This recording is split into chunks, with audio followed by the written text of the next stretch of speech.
It's my pleasure to introduce now the distinguished chair of the Department of Philosophy at Columbia University, Akhil Bilgrami. How does it happen that a professor, as it might be of linguistics and philosophy, or of English and comparative literature, puts aside his protected comforts and the many potential rewards and applause for intellectual achievements to seek out far-reaching unpopularity, both among his academic colleagues and the world outside, by speaking out with rigor and detail and evidence against the evils that states do with the systematic support of corporations and the media. I don't know how this happens. In this age of psychobabble, one is no doubt supposed to do better than merely to point to such things as their courage and commitment, but I'm not going to try and do better now. One thing we do know is that we have two such people with us. They are, along with such past figures as Bertrand Russell and E.P. Thompson, the heroes of our time. And they've come here to speak about a region, if not of the most visible and dramatic conflict today, nevertheless a site of chronic conflict arising from abiding injustices. The format of this meeting will be roughly as follows. Noam Chomsky and Idwārd Saʿīd will speak first, each for about half an hour, and then we'll speak to each other for about 15 minutes while we all eavesdrop. And then they've agreed to take questions from the floor. So I just want to say that it's really tremendous to have them both here. And I'm going to ask them to come now onto the platform, and Noam Chomsky will speak first and Idwārd second. Please welcome.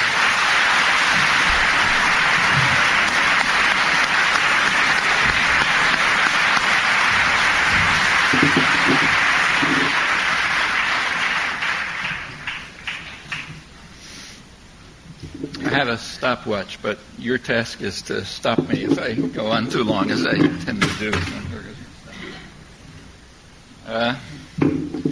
The core issue in the Middle East is very straightforward, namely oil. Since World War I, when the world began to move on to an oil-based economy, the Middle East has become central in world affairs for the very obvious reason that it has by far the largest and the most accessible petroleum resources, primarily in Saudi Arabia, secondarily in Iraq, and thirdly in the Gulf Emirates and elsewhere. It is, as the State Department described it during the Second World War when the U.S. was taking over, it's a stupendous source of strategic power and the greatest material prize in world history. It's strategically the most important part of the world, as the president of Columbia University described it as he was making his transition from Supreme Commander of Allied Forces in Europe to Supreme Commander of the world in the White House, which I guess says something about Columbia's rank in world order. The smaller, more expensive reserves like North Sea and Alaska are declining. The role of the Middle East in the world energy system is accordingly increasing, and it'll become critical probably in the not-too-distant future if, as is widely anticipated, the current oil glut proves to be temporary, which is not unlikely. The rate of discovery has been declining since the 1960s, despite high technology and deep-sea drilling and so on. And the usage of energy has been sharply increasing. In fact, about half of the total usage in history is since the oil price rise in the early 1970s, and it's going up. It's expected that the magic halfway point, as it's called, when half of the known accessible resources are used, is coming fairly soon. All of this spells crisis. It's possible, of course, that some unpredictable breakthrough will take place and things will change, but policy planning is not based on unpredictable technological breakthroughs. So we can pretty confidently expect that the United States will continue, as in the past, to do everything it can to make sure that the greatest material prize in world history remains firmly in its hands. Well, the United States took over from Britain in the Middle East, and in fact much of the world, after the Second World War, actually replaced Britain and France. France was summarily expelled. They weren't given the time of day. Britain, however, was given a role. It was given a role of junior partner, as the British Foreign Office rather ruefully described it accurately. Britain was going to be our lieutenant. The fashionable word is partner, as they were described by a senior advisor of the Kennedy administration. The U.S., that's reasonably accurate. Actually, you're seeing an example of it right now. The lieutenant is doing its job. Attack dog, maybe. The United States inherited from Britain the modalities of control of the region as well. These modalities had changed during and after World War I, when Britain was no longer had the force to rule the empire directly by occupation, and therefore had to turn to air power and high technology, advanced technology. So it was explained pretty frankly. The distinguished statesman Lloyd George, he's commenting on Britain's success in undermining a disarmament conference which would have barred the use of air power against civilians. He pointed out that was a success because, as he put it, we have to reserve the right to bomb the niggers, which kind of sums up world affairs rather nicely. Winston Churchill, who was then the Secretary of State at the War Office, was a great enthusiast for using advanced technology to achieve the same end. His favorite was poison gas. He said that back in the early 20s that poison gas would be a fine weapon, he thought, against uncivilized tribesmen and recalcitrant Arabs. That's referring to Kurds and Afghans at the time, but they apparently qualified. He said it should inspire a lively terror. You recall that poison gas was the ultimate atrocity in those days. And he said that this is simply the use of it's an application of Western science to military warfare, to the measures of warfare. Therefore, we shouldn't back off from it. Well, those were the military tactics. They've had a distinguished career ever since. On the political side, Britain, we know from the British Foreign Office records, Colonial Office records, which have been declassified, they developed a system which, in fact, the U.S. has taken over.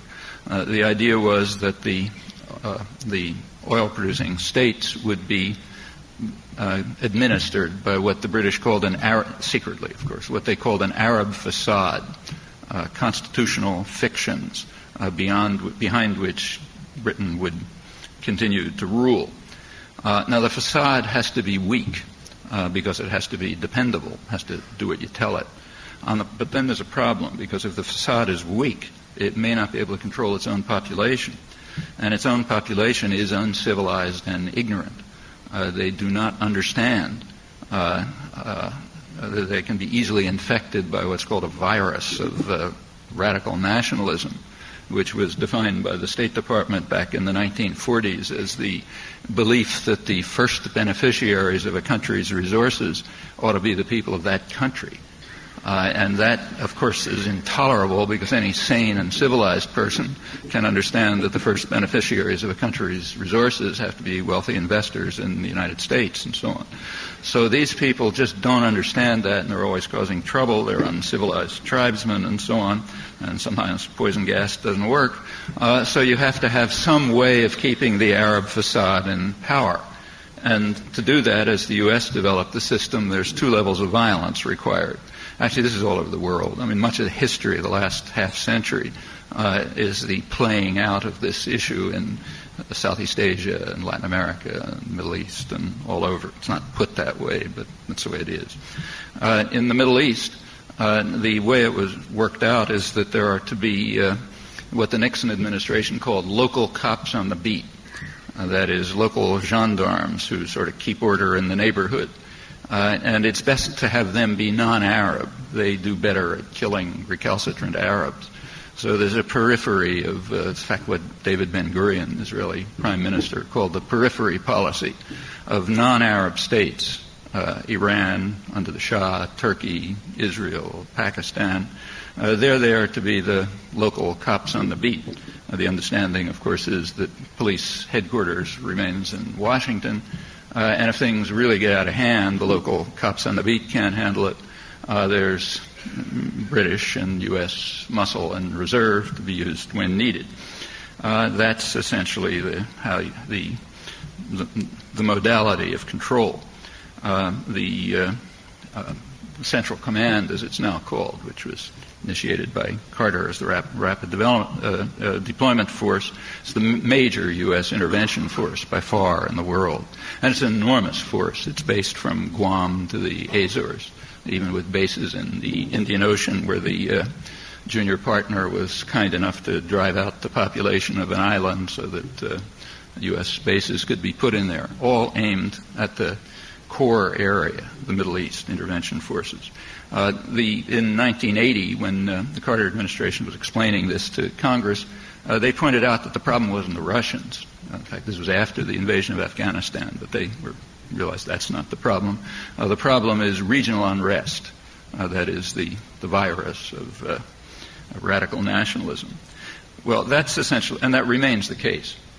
So as for the Russians, we don't have to argue about it anymore.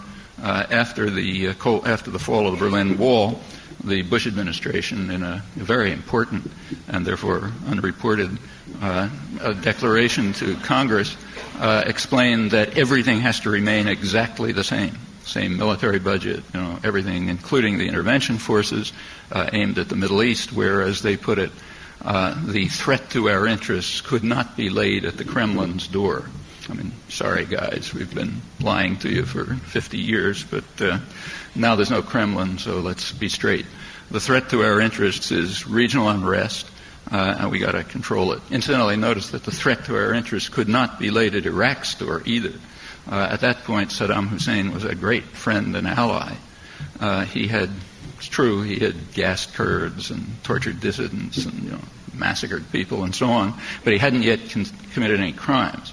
The crime was disobedience. That's a crime. That came a couple of months later. But at that point, he was a great friend and ally, and the U.S. continued to support him right through these things that maybe you and I would call crimes. It's interesting to hear, just to switch to another period, like right now when the U.S. and its attack dog bomb Iraq. The line that you hear from Tony Blair and Madeleine Albright and other distinguished figures is that we have to do this. How can we let such a creature survive? He even committed the ultimate crime, gassing his own population. Their willingness to say that over and over expresses extraordinary trust in the educated classes in England and the United States, who they trust not to say what everyone knows, that can't possibly be the reason, because we supported Saddam right through those atrocities and continue to increase the support after it. But their trust is warranted, as you can tell by looking at the press and commentary. Going back here, if you look at the structure of the system of control, you can determine very quickly how policy works. Participants have rights which are commensurate with their role in the system. So the United States has rights by definition. The junior partner has rights as long as it stays loyal. Same with the Arab facade, and the same with the local gendarmes. What about the peasants in Iraq or people in the slums of Cairo? Well, they don't contribute to the system, so they have no rights. What about the Palestinians? Well, they actually have negative rights. The reason is that they're a disruptive element. The fact that they were displaced arouses nationalist feelings and causes problems for the facade and the gendarmes and the attack dog. So therefore, their rights are negative. Well, from these are just kind of elementary principles of statecraft. You master those, you can predict very easily the way policy develops, and it works quite well. The end of the Cold War changed nothing, and that was well understood. So one of the leading Israeli strategic analysts, formerly head of military intelligence, Shlomo Gazit, about a year after the end of the Cold War, wrote that Israel's main task has not changed at all, and it remains of central importance. Israel remains of central importance as the devoted guardian of stability in the region.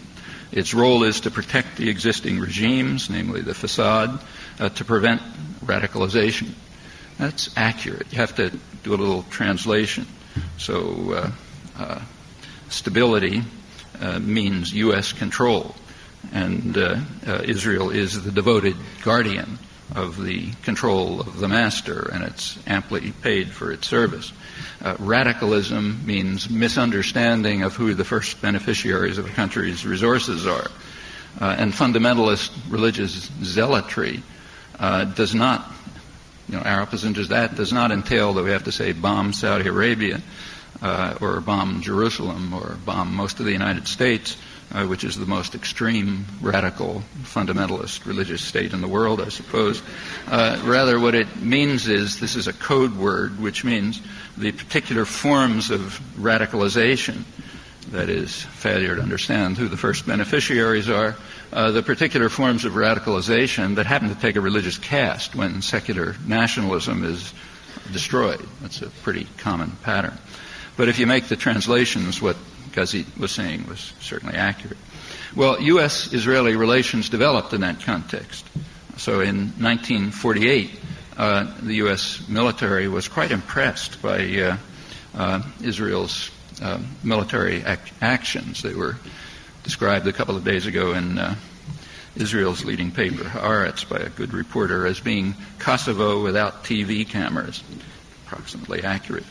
In 1949, the U.S. Army planners concluded, I'm quoting, that Israel had demonstrated by the force of arms its right to be considered the military power next to Turkey in the Near and the Middle East. In 1958, the U.S. intelligence concluded that it's a logical corollary of opposition to radical Arab nationalism to support Israel as the only reliable U.S. ally in the region. Actually, 1958 was a very important year in modern history. The U.S. was facing three major crises at that time. They were described in now declassified records by Eisenhower and Dulles at the National Security Council. They said the U.S. is facing three major crises: Indonesia, North Africa, and the Middle East. They also, Eisenhower and Dulles both explained vociferously, according to the notes, that there was no Russian involvement in any of them. Well, these are all, of course, Islamic countries, maybe like an early illustration of the clash of civilizations. But that was irrelevant. I mean, they could have come from Mars. The crucial thing about those three regions is they were all oil producers. And the concern over them was interrelated, having to do with the threat to U.S. domination of oil production in the Middle East and maybe use of Indonesia as a temporary substitute. And there were very significant actions that took place, among them the destruction of Indonesian democracy. The U.S. carried out a huge clandestine operation to try to break up Indonesia, to separate off the outlying islands, the ones that are the oil producers. that had all kinds of consequences. In the Middle East, the U.S. landed troops in Lebanon, armed apparently with authorization to use nuclear weapons, according to high U.S. officials. It was a serious matter. The concern at that point was Iraq. Iraq had broken the Anglo-American condominium over oil.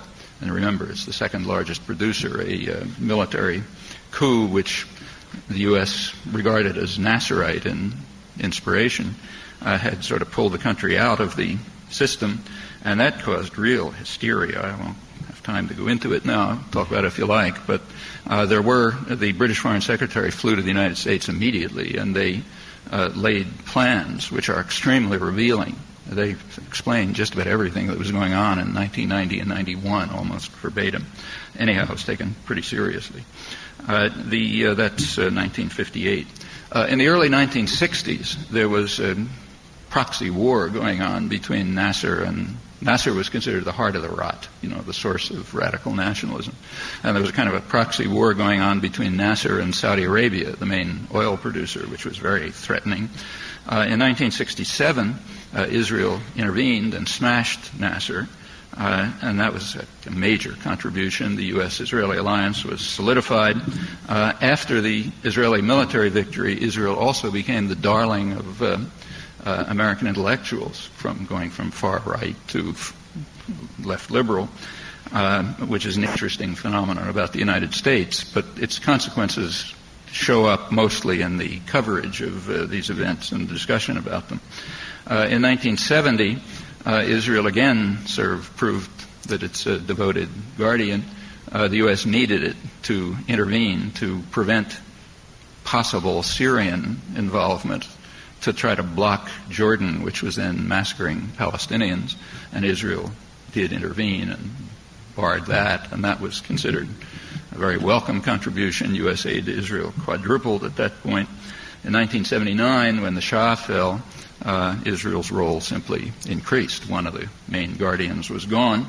That's actually the origins of what's falsely described as the arms for hostage deal began at that time. There were no hostages. It's completely different. But anyhow, it did solidify the alliance further. Well, going back to 67, that war was dangerous. Quote Secretary McNamara, was then Secretary of Defense, we damn near had war, he said, with the Russians. There was an actual confrontation between the Russian and American navies in the eastern Mediterranean. And it was realized that we better quiet things down. So there was a diplomatic settlement worked out under the initiative of the United States and its junior partner. That's the famous UN 242. UN 242, November 1967, basically called for full peace in return for full Israeli withdrawal. Notice that UN 242 is completely rejectionist. That's very crucial for understanding what's happening now. It offered nothing to the Palestinians, just with agreement among states. So full peace in return for full withdrawal. There was a deadlock. The Arab states refused full peace. Israel refused full withdrawal. That deadlock was broken in February 1971. At that point, President Sadat of Egypt offered full peace to Israel for only partial withdrawal, namely withdrawal from Egyptian territory. Well, the U.S. kind of had an internal problem at that time. It was a bureaucratic battle that went on. It was won by Henry Kissinger, who preferred force, what he called stalemate, no negotiations. So he refused Sadat's offer. He took over, a very important date. That terminated U.S. support for UN 242. Since that time, the United States has not supported it, contrary to what you read, because it has reinterpreted to mean partial withdrawal, as the United States and Israel determined. Israel, at that point, this was a period of enormous triumphalism, which Kissinger shared. He thought Egypt's kind of a basket case. And his ignorance and stupidity, which are really colossal when you look at the documents, are led directly to the 1973 war, which did demonstrate that Egypt wasn't a basket case. You had to pay some attention to it. That even got through the clouds to Kissinger. He then undertook shuttle diplomacy, and the plans at that point were to try, since you can't forget about Egypt, let's eliminate it. It's the major Arab military force. Let's remove it from the conflict so that then Israel can proceed with U.S. support to integrate the territories and attack Lebanon. That's policy which then reached it, was concluded at Camp David. That's known in the United States as the peace process. And that, in fact, exactly what happened. U.S. support for Israel reached 50% of total aid at that point. Well, meanwhile, there was a shift in the international consensus going on.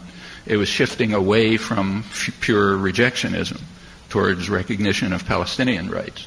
Now, that became a crisis in another crucial date, namely January 1976, when the Security Council debated a resolution which included UN 242, all of its wording, but also called for a Palestinian state in the territories that Israel was to leave, under 242. Well, that was supported by the whole world, virtually. The Arab states, PLO, Russians, Europe, Latin America, everybody, except the one state that counts, which vetoed it. So the U.S. vetoed that resolution, and it's also vetoed from history. You might try to search for it. But it was a very crucial date. At that point, the U.S. became doubly rejectionist in a strong sense. No 242 and no Palestinian rights. Alone in the world, virtually, except for Israel. Well, then matters continued. Things shifted over to the General Assembly. There were almost annual votes of a similar nature, usually like 150 to 2 or something like that. There were initiatives from Europe, from the Arab states, from the PLO, all rejected by the United States. The leading journals, like, say, the New York Times, refused even to publish most of them, even letters referring to them. All of this is what's called the peace process again. That continued until 1990. The last General Assembly vote was December 1990, 144 to 2. Then came the Gulf War. The Gulf War established, as George Bush put it, the Gulf War established that what we say goes, and you better understand it. It was understood. So what we say goes. The U.S. returned to its support for its old friend Saddam while he murdered Shiites and Kurds. Since then has been turning to a rather rational policy of destroying Iraqi society. That's highly rational, especially for an oil-producing state. If you destroy the society and the population, there's much less concern that the first beneficiaries might be the people of the region, because they're not going to be able to ask for anything.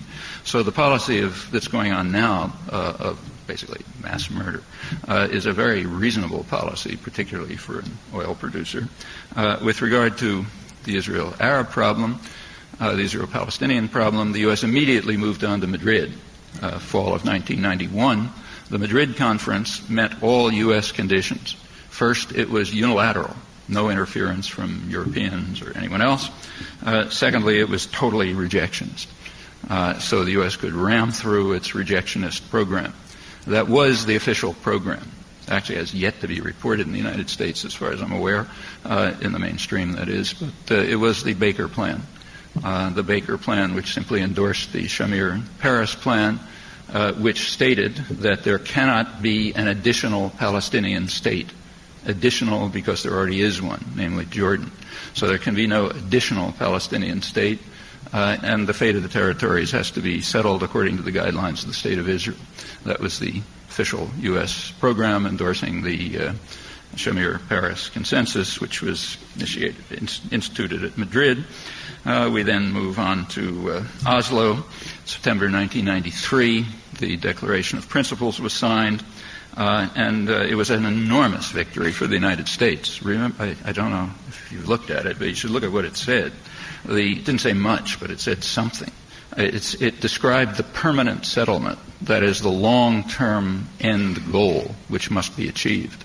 And that must be strictly UN 242, not the other UN resolutions, which called for Palestinian rights alongside of Israel. And, of course, UN 242 means the U.S. interpretation of it, which rejects UN 242. So the permanent settlement is doubly rejectionist. No Palestinian rights, no UN 242. Israeli withdrawal, just as the U.S. and Israel decide.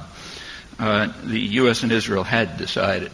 They were pursuing a program that was called the Alon Plan that the Israeli labor government instituted in 1968, which essentially, it's varied a little bit over the years, but the basic idea is that Israel keeps roughly 40% of the occupied territories, the resources, primarily water, the usable land, the nice suburbs of Tel Aviv and Jerusalem, which are mostly in the West Bank, and the part of the Gaza Strip they want, and so on. And the rest sort of, you can leave to the recalcitrant Arabs, the uncivilized tribesmen. That's changed a little bit over the years. Right now, it's a little different. Netanyahu calls for what he calls Alon Plus. So the Alon Plan plus a little bit more. His opponent, the Labor Party, Barak, he calls for an expanded Alon Plan. Those are the two political groupings in Israel, either Alon Plus or an expanded Alon Plan. One political commentator in Haaretz again says that one listens to the ideas of Barak and hears the voice of Netanyahu, kind of paraphrasing a biblical passage. And the U.S. supports it, of course. After Oslo, the Rabin in Paris immediately moved to expand settlement and development. Took over about 30% of the Gaza Strip, most of its meager resources. In the West Bank, the most crucial part of the development is the area which is called Greater Jerusalem. Greater Jerusalem is, it's a huge area. It extends from Ramallah to Bethlehem and as far east as Jericho. And since Israel's keeping the Jordan Valley, it effectively breaks up the West Bank into two cantons. There are other developments which break it into further ones. The Oslo II, September 1995, spells all of this out further. There's a Palestinian Authority which can sort of run affairs in downtown Nablus. And then there's roughly 100, actually more than 100 scattered Palestinian settlements separated from one another and crucially isolated from the economic, cultural, even medical center in Jerusalem, centers of Palestinian life. There are the Jewish areas are connected by superhighways. You can drive through them and not even know there are any Palestinians. Then there are things which are officially called Palestinian roads. Actually, I drove one not long ago from Bethlehem to Ramallah. I mean, if you make it alive, you're lucky. If it's raining, very lucky. Those are the Palestinian roads which interconnect the Palestinian settlements. Well, somebody's got to manage the Palestinian population. Okay, that's where Yasser Arafat and the PLO come in. That's a gangster regime based on robbery and brutality. The managers of it are to enrich themselves and to suppress the locals. The more brutally they do it, the more they're applauded by Al Gore and Bill Clinton. That's the central content of the Y Accords. The CIA is now there to supervise and make sure it works right. This should not surprise anyone. This is an absolutely typical colonial pattern. That's the way the British ran the Raj. That's the way the U.S. runs Central America. It's just standard. Now it's being carried over to this case. Well, the goals have been perfectly obvious for years to anybody with eyes open. It takes real dedication to miss them. And remember that these are the plans that Labor does, even if the voice is Netanyahu's. I was in Israel not too long ago giving talks about this, and I started by just reading a paragraph from a standard history of South Africa in the early 1960s, at the time when they were setting up the first homelands, Transkei. It's kind of late, so I'll skip the paragraph unless you want me to read it. But the point is that I didn't have to comment. You read the paragraph about the establishment of Transkei, and everybody could recognize what's happening right outside their door. Yeah, that's exactly it. That's the position of the doves. Now, there are differences between Rabin, Peres, two heroes, and Netanyahu, the villain. A number of differences, contrary to the comment in the Israeli press. Rabin and Peres were adamantly opposed to allowing the Palestinians to call whatever they got, a state. On the other hand, Netanyahu has been more ambiguous. So his minister of division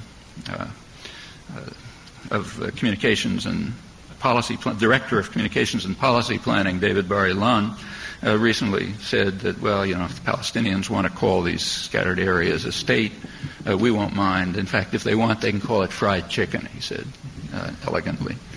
There's a little difference between the two. There's also a difference of style. The style of is important, and the style reflects their constituencies. Labor is the party of the rich.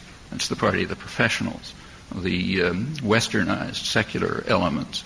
Likud, the other party grouping, is the party of the poor, working people, Oriental Jews, religious, and so on.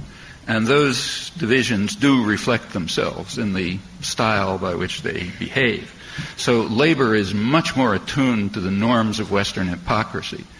And they do things in the way they know the West is going to like. So they have spokesmen like, say, Abba Eban, who knows how to put in nice phrases, things like beating people up and smashing them and so on and so forth. Likud tends to be much more brazen and offensive to the West because we don't like it. It hurts our humanistic instincts to have to face what we're doing. Shimon Peres's housing minister pointed out correctly that he says labor builds quietly. That's what he said as he was announcing the plans for construction in what Israel calls Har Choma, which was later implemented by Netanyahu and blamed on him because it broke up the peace negotiations, but initiated by labor, except that they build quietly. So therefore, in the West, you can pretend they're not doing it. That is a difference, and that's why the West much prefers labor, always has, doesn't like Likud. When you go to and it reflects itself in U.S. coverage. So if you go to the sort of dovish pro-Palestinian extreme of mainstream coverage, say Anthony Lewis in the New York Times, he has a typical article denouncing the bad Netanyahu and contrasting him with the saintly Rabin, who, quoting now, with sheer intellectual honesty, was willing to sign the Oslo Agreement, while Netanyahu, I'm quoting, opposes any solution that would give the Palestinians a viable state, tiny, disarmed, poor, dominated by Israel, but their own. And he says that's the heart of the matter. That's the crucial difference between the saintly Rabin and the bad Netanyahu. Actually, his facts are wrong. Netanyahu is more forthcoming about a Palestinian state. And the current differences between the Alon Plus and the expanded Alon plan, that is two forms of the South African homeland's policy at the worst moments, the deepest moments of South African apartheid. So what we can say then, looking at our own society, is that the extreme left-wing, dovish, pro-Palestinian end, they're rising to the level of the depths of South African apartheid, maybe, because this is a sympathetic interpretation.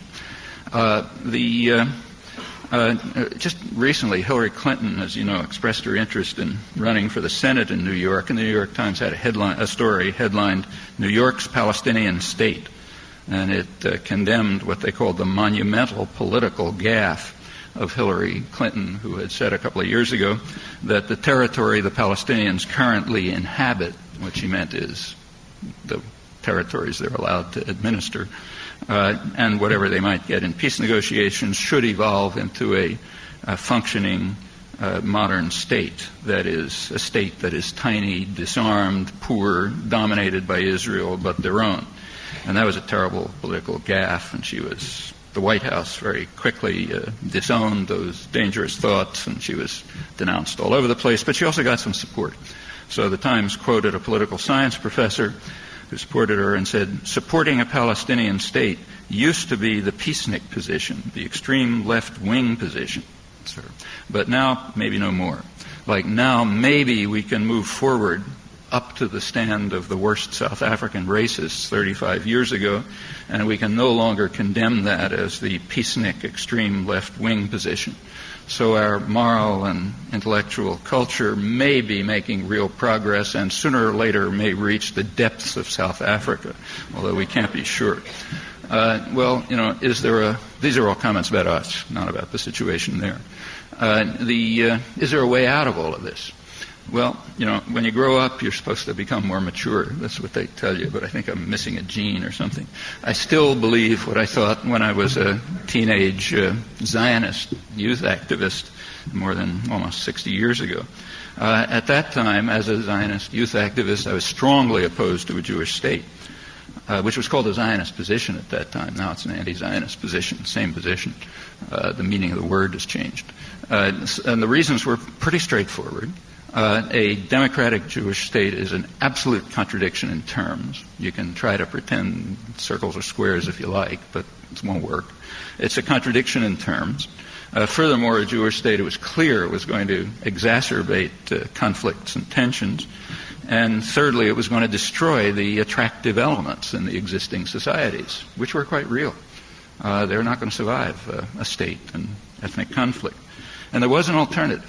The alternative, which was then a Zionist position, was some kind of binationalist federation, recognizing that there are two national groups involved, moving towards closer integration as circumstances permit, on the basis of cooperation between people across national lines, which are not the only national lines in the world. So on the basis of common class interests or cultural interests or other interests. 1948, that became academic. In 1967, it became realistic. At that point, Israel controlled the whole region. It could have instituted a regime of that sort with no opposition. In fact, it would have been welcomed. I actually suggested it a lot at that time. That led to extreme denunciations, particularly from Israeli doves, including, I'm sorry to say, old friends. And the reason was it was a period of enormous triumphalism in Israel and the United States. Nobody wanted to hear anything. So that was gone. But after 1973, that opportunity was lost. There was a window of opportunity from 67 up to the 73 war. It was lost. Now it's conceivable that it's realistic again. It should be obvious to any sane person that there is no two-state settlement other than the South African Transkei settlement. And it's kind of interesting, I don't know exactly what it means, that this traditional Zionist idea that I just described, out on the on the fringe, I don't want to say it was the mainstream, it's being revived a little bit in Israel with what significance one may debate. The important point for us is that the attitude the United States takes is decisive, as always. Whatever happens here is decisive. Doesn't determine everything, but overwhelmingly determines what happens there. It's the one factor that's under our control, and that may perhaps offer a gleam of light in the general darkness if we choose to do something about it. Not to hold back my conclusion, which is roughly the same as Noam's, I want to say also that my feeling is that the two-state solution for the Palestinian-Israeli conflict is I think, a hopeless one, and some form of binationalism, which I'll try to get to at the end of my comments, seems to me to be the only hope, and hence the reason for talking about it more in this country. I've just come back a couple of weeks ago from a trip where I spent some time in Israel, as well as, of course, in the Palestinian territories, and spoke about this to some degree of response from Israelis. I mean Israeli Jews, and of course Israeli Palestinians. But what I want to do today is to talk a little bit about the continuing importance of 1948 for the present moment. And in a sense, I want to talk about something quite different than what you've heard from Noam Chomsky. That is to say, I want to talk about the Palestinian experience as a evolving human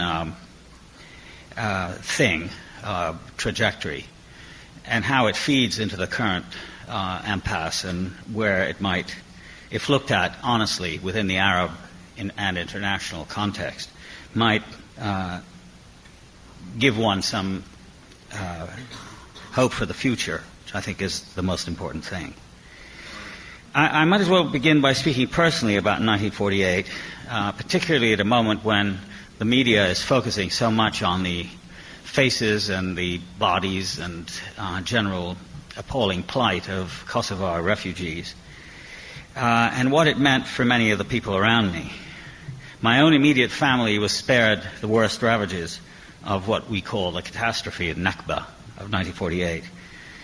We had a house and my father a business in Cairo, so even though we were in Palestine during most of 1947, when we left in December of that year, the wrenching, cataclysmic quality of the collective experience, when 780,000 Palestinians, two-thirds of the population, were literally driven out of the country by the Zionist forces of the time.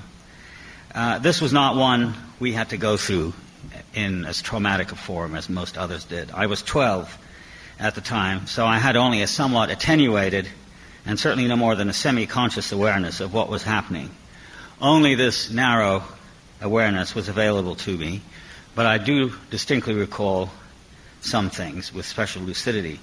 One was that every member of my family on both sides became a refugee during the period. No one remained in our Palestine, that is, that part of the mandatory territory controlled by the British Mandate.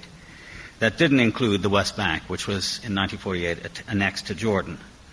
Therefore, those of my relatives who lived in cities like Jaffa, Safad, Haifa, and West Jerusalem, which is where I was born, were suddenly made homeless, in many instances penniless, disoriented, and scarred forever. I saw most of them again after the fall of Palestine, but all were greatly reduced in circumstances, their faces stark with worry, ill health, despair. My extended family lost all its property and residence, and like so many Palestinians of the time, bore the travail not so much as a political, but as a natural tragedy. This etched itself on my memory with lasting results, mostly because of the faces, which I had once remembered as content and at ease, but which were now aligned with the cares of exile and homelessness, which is the condition of most Palestinians today. Many families and individuals had their lives broken, their spirits drained, their composure destroyed forever in the context of seemingly unending serial dislocation. This was and still is for me of the greatest poignancy. One of my uncles went from Palestine to Alexandria to Cairo to Baghdad to Beirut, and now in his 80s lives a sad, silent man in Seattle. Neither he nor his immediate family ever truly recovered. This is emblematic of the larger story of loss and dispossession which continues today. And I think it ought to be mentioned that ever since 1948, the United Nations, just as NATO is saying today, and the United States along with it, ever since 1948, the United States, with the United Nations, has voted a yearly resolution saying that the Palestinians can go back. The second thing I recall was that for the one person in my family who somehow managed to pull herself together in the aftermath of the catastrophe, my aunt, Palestine meant service to the unfortunate refugees, many thousands of whom ended up penniless, jobless, destitute, and disoriented in Egypt. She devoted her life to them in the face of government obduracy and sadistic indifference. From her, I learned that whereas everyone was willing to pay lip service to the cause, to the humanitarian cause, only a very few people were willing to do anything about it. As a Palestinian, therefore, she took it as her lifelong duty to set about helping the refugees. This is in the days before UNICEF and USAID and all of those other things, getting children into schools, getting them doctors, giving them treatment and medicine, finding the men jobs, and so on and so forth. She remains an exemplary figure for me, a person against whom any effort thereafter is always measured and always found wanting. The job for us in my lifetime was to be literally unending. It's now 51 years.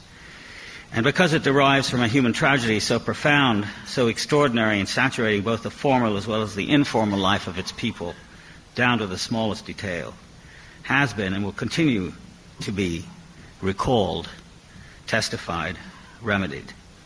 For Palestinians, a vast collective feeling of injustice continues to hang over our lives with undiminished weight. If there's been one thing, one particular delinquency committed by the present group of Palestinian leaders for me, it is their gifted power are forgetting. When one of them was asked recently, this appeared on the front page of the New York Times last October, what he felt about Ariel Sharon's accession to Israel's foreign ministry, given that Sharon was responsible for the shedding of so much Palestinian blood, this leader said blithely, "We are prepared to forget history." And this is a sentiment I neither can share nor, I hasten to add, easily forgive. It's therefore important to recall what Israelis themselves have said about the country they conquered in 1948. Here's Moshe Dayan, 1969, April, just about 30 years ago today. "We came to this country which is already populated by Arabs, and we are establishing a Hebrew, that is a Jewish state here. In considerable areas of the country," the total area of the country that he's talking about, it was only 6%. "We bought the lands from the Arabs. Jewish villages were built in the place of Arab villages. You don't even know," he was talking to an Israeli audience, "you don't even know the names of these Arab villages, and I don't blame you, because these geography books no longer exist. Not only do the books not exist, the Arab villages are not there either. In the events of 1948, 400 villages were destroyed and effaced from history. Nahalal, which is Dayan's own village, he says, arose in the place of Mahalul, Givat in the place of Jipta, Kibbutz Sarid in the place of Hanifs, and Kfar Yehoshua in the place of Tel Shammam. There's not," this is the last sentence of his intervention, "there's not one place built in this country that did not have a former Arab population." Looking back on the reactions in the aftermath of 1948, what strikes me now is how largely unpolitical they were, as it must be the case for people going through what some of the refugees are going through today. For 20 years after 1948, Palestinians were immersed in the problems of everyday life, with little time left over for organizing, analyzing, and planning.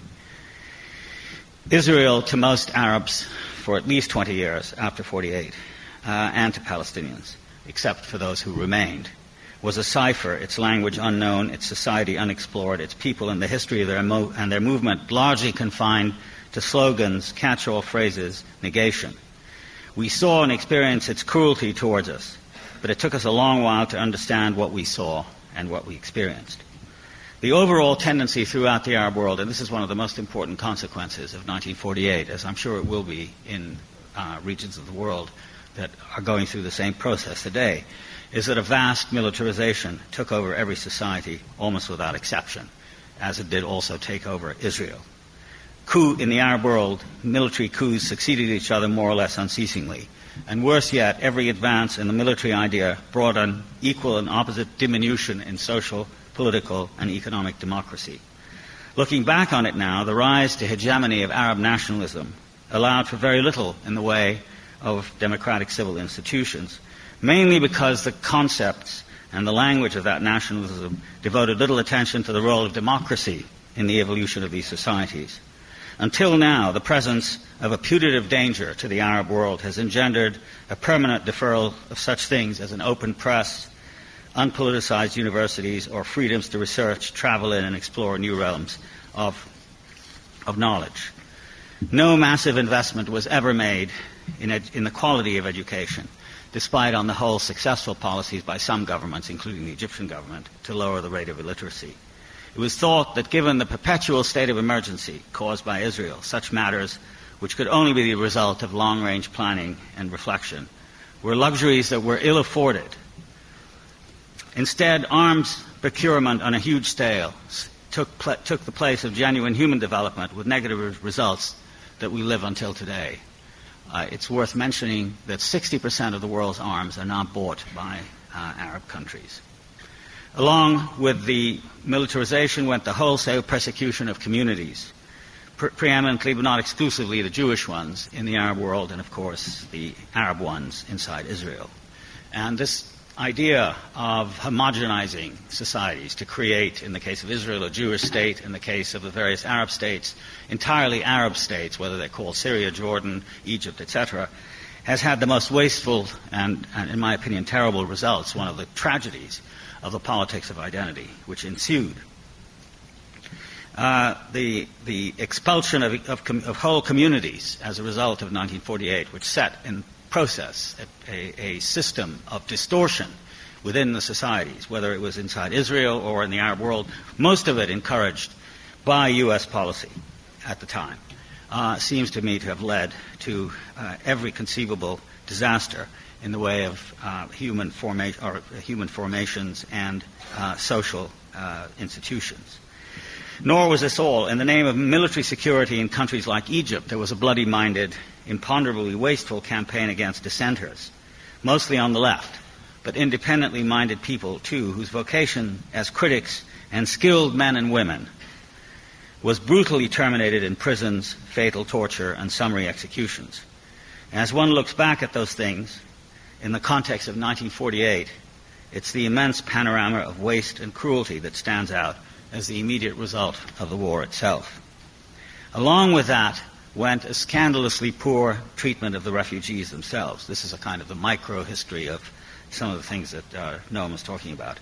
It's still the case, for example, the 40 to 50,000 Palestinian refugees who are resident in Egypt must report to a local police station every month. Vocational, educational, and social opportunities for them are curtailed, and the general sense of not belonging adheres to them despite their Arab nationality and language. In Lebanon, the situation is worse still. Almost 400,000 Palestinian refugees have had to endure not only the massacres of Sabra, Shatila, Tel Zatar, Bayi, and elsewhere, but have remained confined in hideous quarantine for almost 2 generations. They have no legal right to work in at least 60 occupations. They are not adequately covered by medical insurance. They cannot travel and return. They are objects of suspicion and dislike. In part, they have inherited the mantle of opprobrium draped around them by the PLO's presence there, and thus they remain in the eyes of many ordinary Lebanese a sort of house enemy to be warded off and or punished from time to time. A similar situation in kind, if not in degree, exists in Syria. As for Jordan, it was, to its credit, the only country where Palestinians were given naturalized status. A visible fault line exists between the disadvantaged majority of Palestinians and the Jordanian establishment. I might add, however, that for most of these situations where Palestinian refugees exist in large groups within one or another Arab country, all of them as a direct consequence of 1948, 51 years ago, no simple, much less elegant or just solution exists in the foreseeable future. It's also worth mentioning, or rather asking, why it is that a destiny of confinement and isolation has been imposed on a people who quite naturally flocked to neighboring countries when driven out of theirs, countries which everyone thought would welcome and sustain them.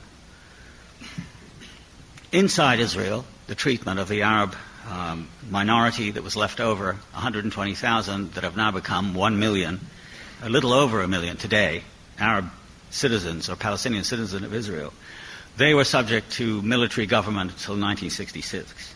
Since that time, they are treated as aliens, although they're citizens of the state, non-Jews in the juridical classification by which Israel tries to be a Jewish state unsuccessfully. And essentially, they live in a state of inferior rights. Much less is spent on their villages and schooling and municipal facilities and comparable groups within the Jewish community. And most important, they are denied fundamental rights like those of immigration and citizenship rights that are enjoyed by Jews outside of Israel. Israel has become unique in the sense that it's the only state in the world that is not the state of its citizens, but the state of the entire Jewish people, which means that roughly 1.2 million of its citizens are somehow inferior, or not somehow, but are definitely inferior. In the occupied territories, to continue this sad litany of the condition of Palestinians, until the Oslo Accords, Palestinians were ruled as an occupied population with great, by the way, I remember, with great admiration by people in this country. I remember in the early 70s there was a visit to this campus by an Israeli military officer in charge of some aspect of the occupation.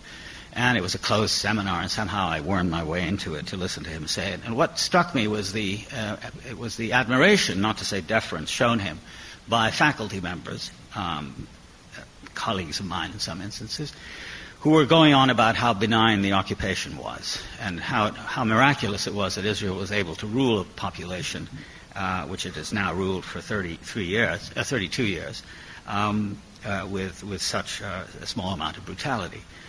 Well, the fact is, of course, that the brutality has continued in all sorts of ways from the beginning, even after Oslo. To this day, land is continually taken from Palestinians, both inside the occupied territories and inside Israel itself. That is to say, since land is held in trust, 90% of the land, 92% of the land of Israel is held in trust for the Jewish people. Arabs cannot buy land, sell it, or lease it. And their land is continually confiscated. Last fall, for example, the village of al-Fahim, which is the second largest Palestinian village inside Israel, the second largest city, lost approximately 10,000 dunams, which is about 3,000 acres, because Israel unilaterally decided to take them for use as a military target practice area. So this continues all the time. And on the West Bank and Gaza, ruled under military occupation until Oslo, there have been in Gaza about 1,000 laws passed, occupiers' laws, restricting movement, restricting occupations, restricting such things as whether you can plant certain plants or not, whether you can build or not.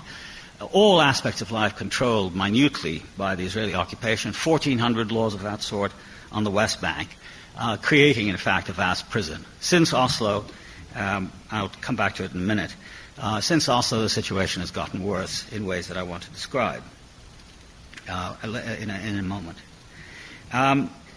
So what happened then after 1948 was the creation, and I want to talk a little bit about the parallelism between the developments inside the Arab world, and particularly as they affected the Palestinians, and the developments inside Israel. There was, of course, in the Arab world a cult of the army, following on the general militarization that I was talking about earlier. This implied that there were only military solutions to political problems, and it was so prevalent a view that it overshadowed the axiom that successful military action had to derive from a motivated, bravely led, and politically integrated and educated force, and this could only issue from a citizen society. Such a desideratum was never the case in the Arab world, rarely practiced or articulated. In addition, there was consolidated a kind of nationalist culture that encouraged rather than mitigated Arab isolation from the rest of the modern world. Israel was soon perceived not only as a Jewish but as a Western state, which in part it was, and as such was completely rejected even as a suitable intellectual pursuit for those who were interested in finding out about the enemy. And what then developed was a kind of dual system. On the one hand, you had the official Arab position towards Israel, which was rejection, which was, this is the enemy, we have to attack, and so on and so forth. And another system, perfectly typified in that of the Hashemites, but also not limited to them, let's say Abdel Nasser, we know, was in contact with the Israelis, searching for terms of peace, really all through the 50s and right up to and certainly after the 67 war. The Hashemites were in constant touch with the Israelis and developed an alliance that was never officially accepted or recognized, but it existed and came into play, as Noam mentioned, in 1970 during the Black September days in the war between the Palestinian resistance movement and the Jordanian army. At the same time, Israel, in its extraordinary and compared to the Arab efforts, far superior efforts at international propaganda, was putting out a tissue of ideological fictions which were never countered and never properly addressed by the Arabs, so that the rhetorical conflict was a consequence of 1948 and amplified well beyond it anything like anywhere else in the world. For part of the time, it took on some of the vehemence and prominence of the Cold War, which framed it for almost 30 years. What was strange about it is, like the events of 1948 themselves, there was no real Palestinian representation at all until 1967. We were always referred to as the Arabs. And the subsequent, after 67 and the subsequent emergence of the PLO, things began to change. Until then, we were simply known as the Arab refugees who fled because their leaders told them to. Even after some research in the early 60s utterly disputed the validity of those claims and proved the existence of Plan Dalet, which was the Israeli army, or the Haganah, plan to rid Palestine of its inhabitants during the fighting of 1948, in which the aforementioned General Rabin, was responsible for the forced eviction of 60,000 people from the towns of Lid and Rumley, which now are part of Tel Aviv Airport. So when you go there, you might remember that these used to be Arab cities that were emptied in 1948. These stories about the heroic independence and liberation forces of the Zionists continued to be traded in. Worse yet, those Palestinians who remained behind in Israel after 1948 acquired a solitary status as Israeli Arabs. That's what they were called, shunned by other Arabs, treated by Israeli Jews under a whip, the military administration, and until 1966, stringent emergency laws applied and assigned to them as non-Jews. One of the most unfortunate aspects of this state of affairs is that even the word peace acquires a sinister, uncomfortable meaning for the Arabs at just the time that Israeli publicists used it at every opportunity, as, again, the United States did in formulating this notion of a peace process. The Israelis would constantly appear, people like Abba Eban and others, in the West, saying, "We want peace with the Arabs." And sure enough, the echo went around that Israel fervently desired peace, while the Arabs, ferocious, vengeful, gratuitously bent on violence, did not. In fact, what was at issue, and I want to emphasize this, between Israelis and Palestinians was never peace, but the possibility for Palestinians of restitution of property, nationhood, identity, all of them blotted out by the new Jewish state. Moreover, it appeared to Palestinians that peace with Israel was a form of exterminism that left us without political existence. It meant accepting as definitive and unappealable the events of 1948, the loss of our society and homeland. So even more alienated from Israel and everything it stood for, the whole idea of separation between the two peoples acquired a life of its own, though it meant different things for each. Israelis wanted it in order to live in a purely Jewish state, freed from its non-Jewish residents both in memory and in actuality.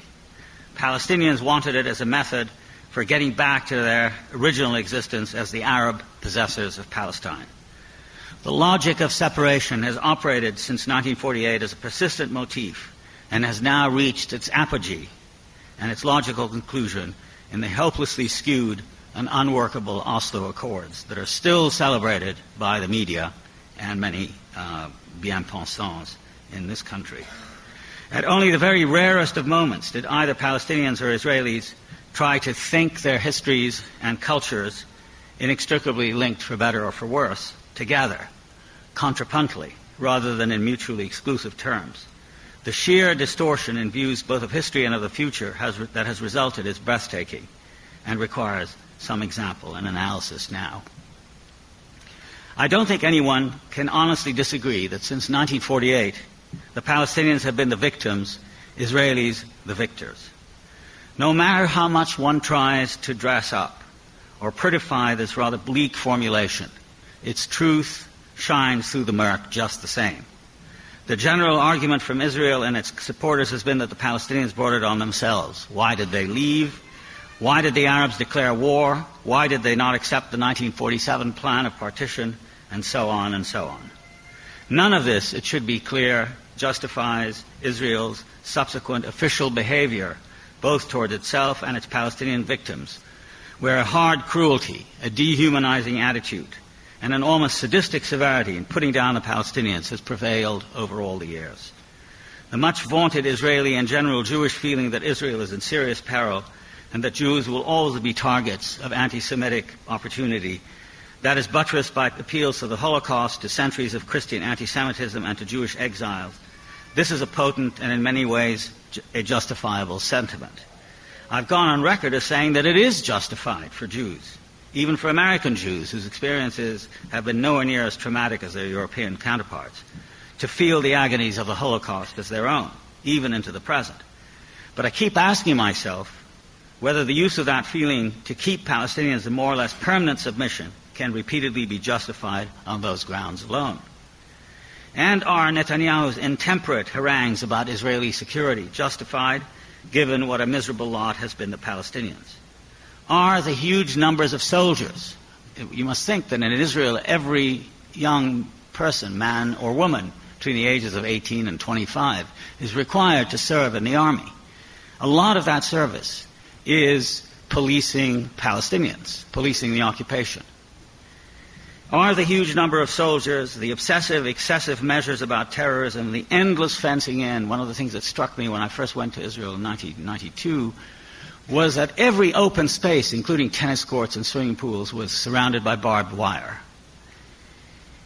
The interrogations, the legal justification of torture. Israel is the only state, to my knowledge, in the world where torture is legally justified as part of interrogation, including shaking. And I have to tell you from my own experience, I haven't been tortured, but I have to tell you that one of the treatments I had for my illness last summer included as one of its, perhaps the worst of all side effects for me, was what is known as shaking chills, where you shake uncontrollably.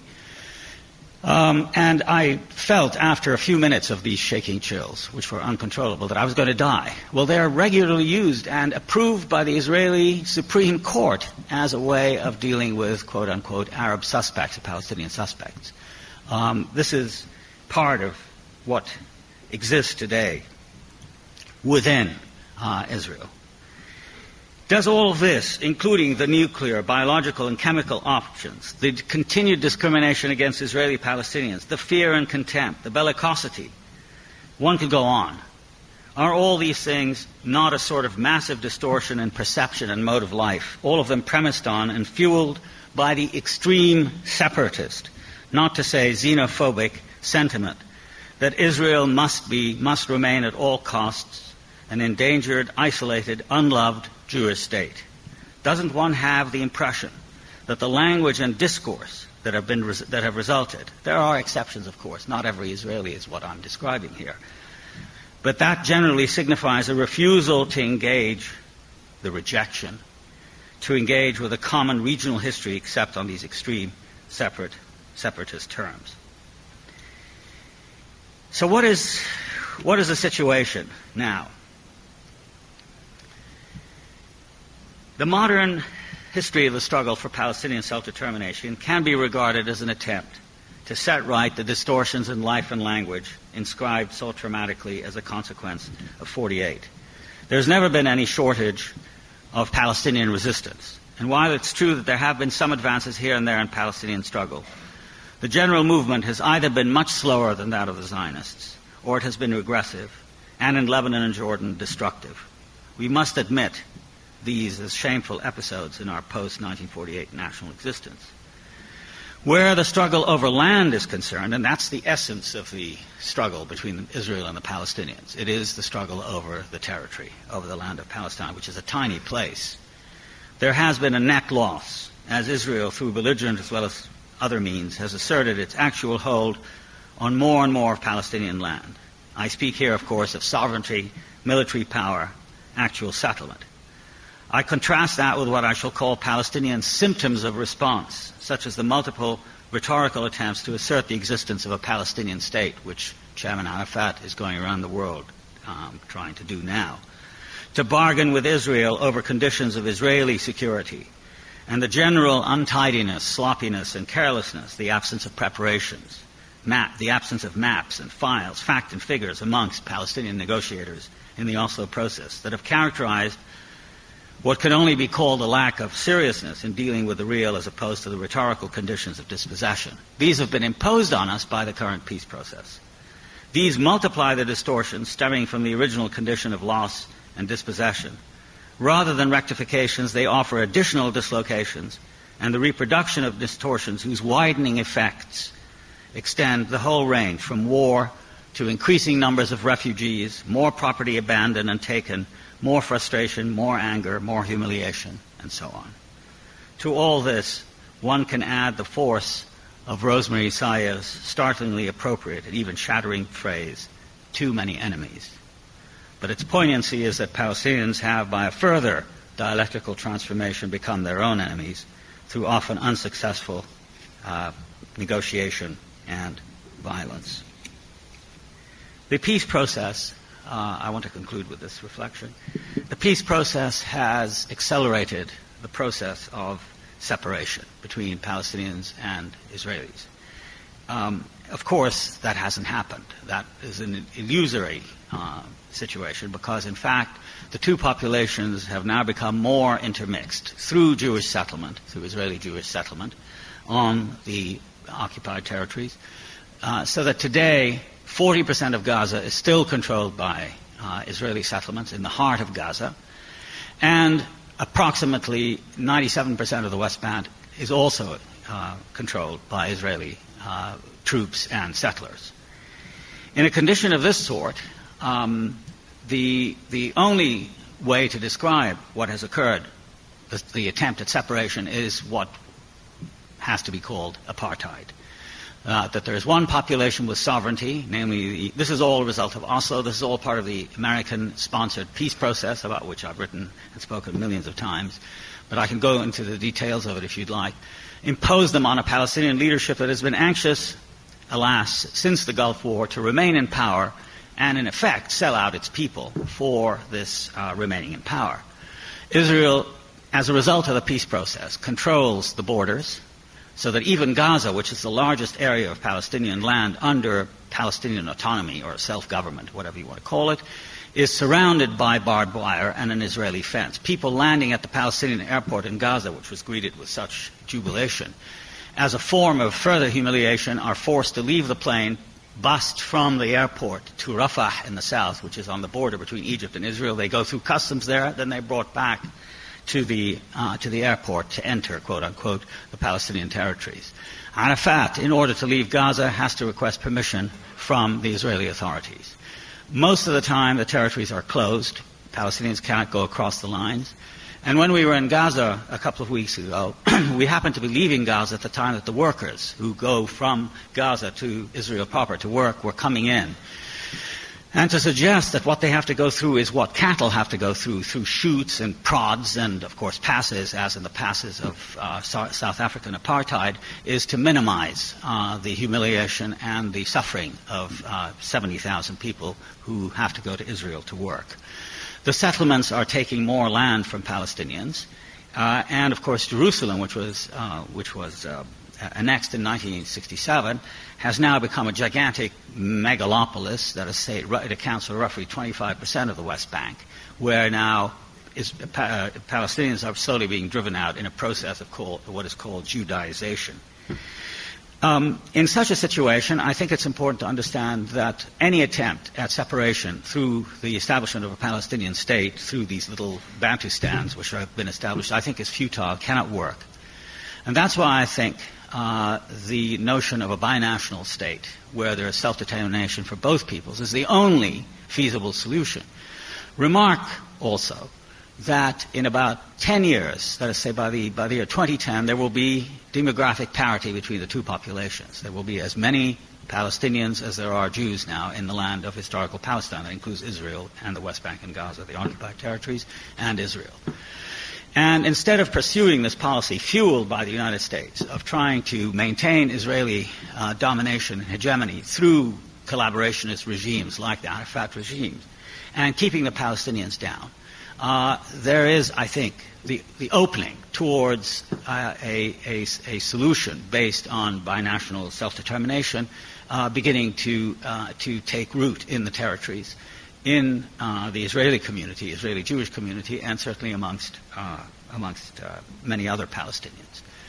I want to simply conclude by saying that in such a situation, given the realities of the great power configurations which dominate the lives of small people, it becomes even more important, I think, to dwell upon the need for developing a critical intellectual consciousness that refuses the pat solutions, the programmed packaging and distorting fictionalization of reality that people practicing the politics of identity have resorted to.